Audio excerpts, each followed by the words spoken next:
শুধুমাত্র সঞ্চয়পত্র, বিল, bond invest করতে পারে। এছাড়া অন্য কোথাও করতে পারে না, যদি বা অনেকে বেআইনিভাবে করছে। আমরা নতুন করে মিউচুয়াল ফান্ড ইন্ডাস্ট্রির জন্য কিছু আরও কড়াকড়ি করব।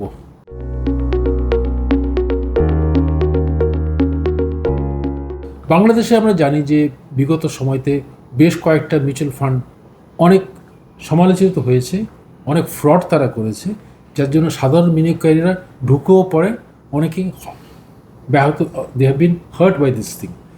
আমরা এখন যেটা করতে যাচ্ছি আবার এই কমিশন, যে আমরা নতুন করে মিউচুয়াল ফান্ড ইন্ডাস্ট্রির জন্য কিছু আরও কড়াকড়ি করব। কড়াকড়ির মধ্যে কী আছে, যে এখন থেকে কতগুলো কেপিআই আমরা ডিজাইন করব, কি পারফরমেন্স ইন্ডিকেটর। যেরকম কয়েকটা কেপিআই আমি তোকে বলি, এখন আমি এটা ফাইনাল স্টেজে এখন আনিনি। 1 বছরের ন্যাপ কত গ্রো করেছে, আমারটা কত গ্রো করেছে, পিয়ারটা কত গ্রো করেছে, 3 বছরে কত হয়েছে, 5 বছরে কত হয়েছে। তারপর আমরা বলি পোর্টফোলিও টার্নওভার রেশিও একটা বলি, এটা কত ছিল, রাইট। কমপ্লায়েন্স কীরকম ছিল in terms of Returns etcetera, এটা কী ছিল। তারপর বলে cash as a percentage of portfolio কত ছিল।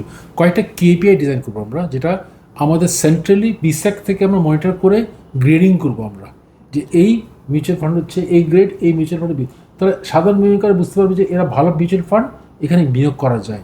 আমাকে মিউচুয়াল ফান্ডে মুভ করতেই হবে।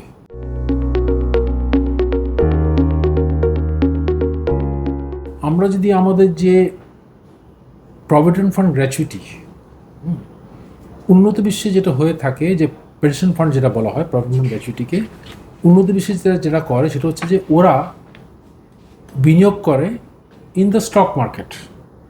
দুটো পার্টে করে, একটা হচ্ছে ফিক্সড ইনকাম ফান্ড, কারণ বন্ডের ট্রেডিং হয় ওখানে, আপনার বন্ডে তারা বিনিয়োগ করে, আরেকটা তারা শেয়ার ইনভেস্ট করে, রাইট।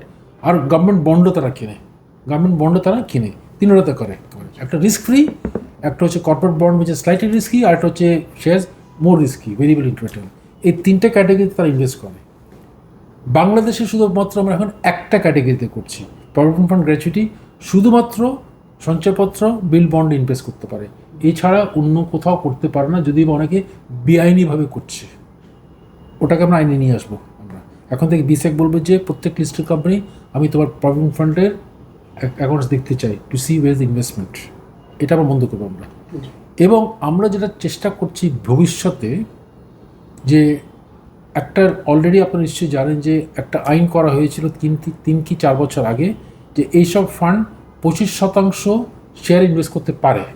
আছে একটা আইন, হ্যাঁ, করতে পারে। আমরা যেটা চিন্তা করছি এখন, যে আপাতত যেটা বললাম যে বিল, বন্ড ওগুলো থাকবেই, এছাড়া ধরেন 10% সে মিউচুয়াল ফান্ড ইনভেস্ট করতে পারবে, রাইট। 10% মিউচুয়াল ফান্ডে। এটা যদি হয় তাহলে, কারণ ওর তো শেয়ারের এক্সপার্টিস নাই, বাট মিউচুয়াল ফান্ডে যদি করে, ইন দ্যাট কেস সেফার। এইরকম আমরা যদি না আনি, আলটিমেটলি ফিউচার আমার ইনস্টিটিউশনাল ইনভেস্টর আর বাড়বে না। সো ইনস্টিটিউশনাল ইনভেস্ট বাড়ার জন্য এটা একটা বড় উপায়, to make sure that mutual ফান্ডগুলোকে গ্রো করা, either through funds or diverting the retail investors.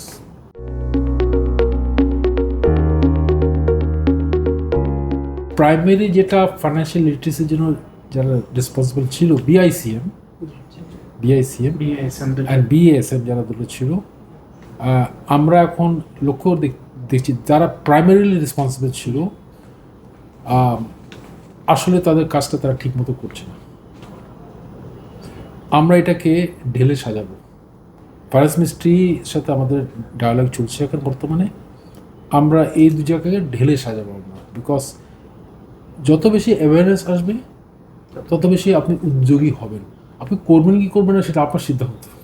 হ্যাঁ, আমরা ইংরেজিতে কথা বলি, you can take a horse to drink water, যে একটা ঘোড়াকে আপনি পানি খেয়ে নিয়ে যেতে পারেন, কিন্তু পানি খাবেন কি না সেটা তার সিদ্ধান্ত।